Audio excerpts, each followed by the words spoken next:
సీతాలక్ష్మణ సమితుడై శ్రీరామచంద్రుడు నడియాడిన పుణ్యధరణి భద్రాద్రి దక్షిణ అయోధ్యగా బాసిల్లుతున్న భద్రాద్రి దివ్యక్షేత్రం భూలోక వైకుంఠమై భక్తకోటికి దర్శనమిస్తుంది.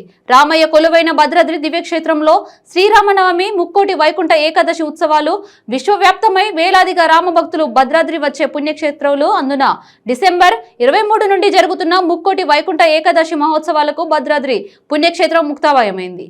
అందమైన రంగుల అలంకరణలో ఆలయం విద్యుత్ దీపకాంతులతో దేదీప్యమైనమై సాయం సంధ్య వేళ నుండి సూర్యోదయం వరకు మీరుమిట్లు గోల్పే దివ్య వెలుగుల వైకుంఠ భద్రగిరి భక్తకోటికి కనులారా వీక్షించే ఆధ్యాత్మిక ఆనందాన్ని అందిస్తుంది.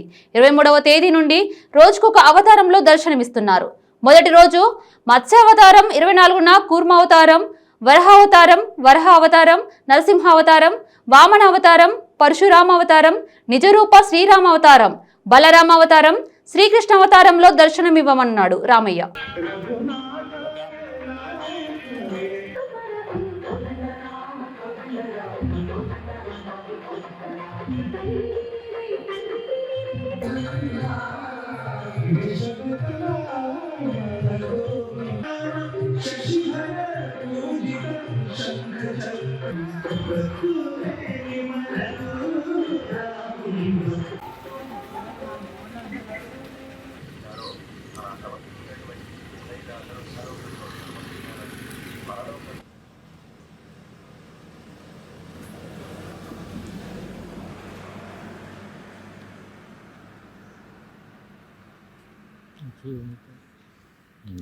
Good to school.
Bhadrachalam Shri Sitaramachandra స్వామి వారి దేవస్థానంలో అత్యంత ప్రతిష్టాత్మకంగా జరిగేటువంటి ఉత్సవాల్లో వైకుంఠ ఏకాదశి ప్రయుక్త అధ్యయనోత్సవాలు కూడా ఒకటి.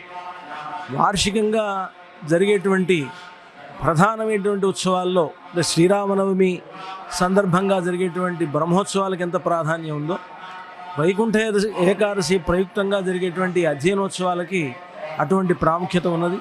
పైగా ఈ ఉత్సవాలు 21 రోజుల పాటు జరుగుతాయి. 21 రోజులు అధ్యయనోత్సవాలు, 3 రోజులు విలాసోత్సవాలు, ఇలాగా సుమారుగా 25 రోజుల పాటు ఈ ఉత్సవాలు నిర్వహింపబడతాయి.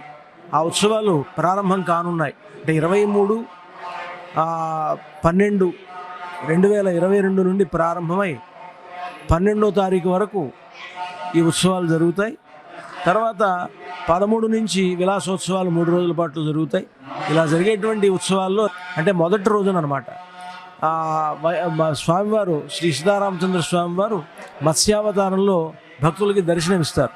ముఖ్యంగా ఈ ఉత్సవాల్లో పగల్పత్తు, రాపత్తు అని 2 విభాగాలు ఉంటాయి. పగల్పత్తు 10 రోజులు ఉంటుంది.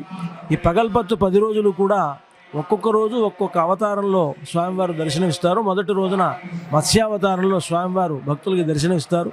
ఆ మత్స్యావతారంలో స్వామివారిని దర్శనం చేసుకోవడం వలన జ్ఞానం కలుగుతుంది అని అంటారు. మత్స్యము అనేటువంటిది జ్ఞానాత్మకమైనటువంటి అవతారం. అది బ్రహ్మదేవుడికి వేదాలు ప్రసాదించినటువంటి అవతారం కనుక అటువంటి ఆ అవతారంలో ఉన్నటువంటి రామచంద్రమూర్తిని దర్శించడం వల్ల ముఖ్యంగా జ్ఞానం అనేటువంటిది ఏర్పడుతుంది, అజ్ఞానం అనేటువంటిది తొలగుతుంది.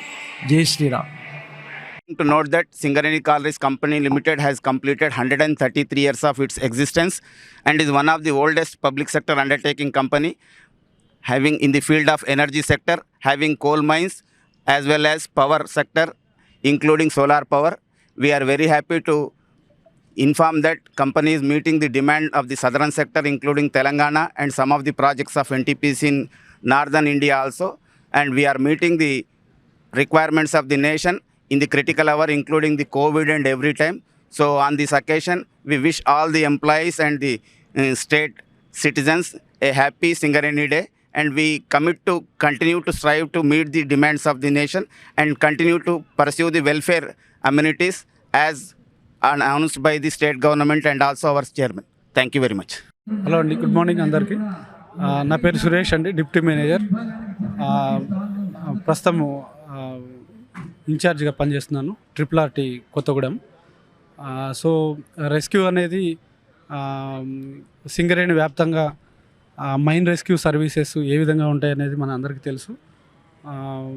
మైన్ రెస్క్యూ సర్వీసెస్ మెయిన్గా ఏ గనిలో అయినా ప్రమాదం జరిగితే తక్షణమే అక్కడికి చేరుకొని ప్రమాదాల నుంచి కార్మికులను, కంపెనీ ఆస్తులను కాపాడటంలో ముందంజలో ఉంటుంది. సో మెయిన్లీ మేమేంటంటే ఎక్కడైనా ఫైర్ కానీ విషవాయువులు కానీ వచ్చిన దగ్గర బ్రీతింగ్ ఆపరేటర్స్ వేసుకొని 6 to 8 మెంబర్స్ టీమ్ మెంబర్స్ ఉంటారు. బ్రీతింగ్ ఆపరేటర్స్ వేసుకొని ఒక కెప్టెన్, వైస్ కెప్టెన్ ఉంటారు. వెంటనే ప్రమాద స్థలానికి చేరుకొని దానికి ముందు ఒక FAB ఏర్పాటు చేసుకుంటాము. FAB నుంచి ప్రమాద స్థలానికి చేరుకొని కార్మికుల్ని రక్షిస్తారు. సో ఇక్కడ RRTలో ఎంతమంది? 70. సో సింగరేణి వ్యాప్తంగా రెస్క్యూ ట్రైన్డ్ పర్సన్స్ 650 మంది ఉన్నారు. ఇక్కడ కొత్తగూడెంలో 17 మంది ఉంటారు. ఒక in charge plus 9 members active rescue trained persons ఉంటారు. వాళ్ళతో పాటుగా వివిధ గనులలో యాక్టివ్ రెస్క్యూ ట్రైన్డ్ పర్సన్స్ ఉంటారు. వాళ్ళు ఎప్పుడైనా ప్రమాదం జరిగినప్పుడు అవసరమైతే వాళ్ళ సేవలు కూడా వినియోగించుకుంటాం. కంపెనీ గనులలో మాత్రమే కాకుండా నార్మల్గా ఎక్కడైనా రోడ్ యాక్సిడెంట్స్ అయిన చోట కానీ రీసెంట్ ట్రైన్ యాక్సిడెంట్స్ కూడా డీల్ చేయడం జరిగింది. మన కంపెనీలోనే కాకుండా వేరే కంపెనీల్లో కూడా గనులలో ప్రమాదాలు జరిగినప్పుడు మిషనరీ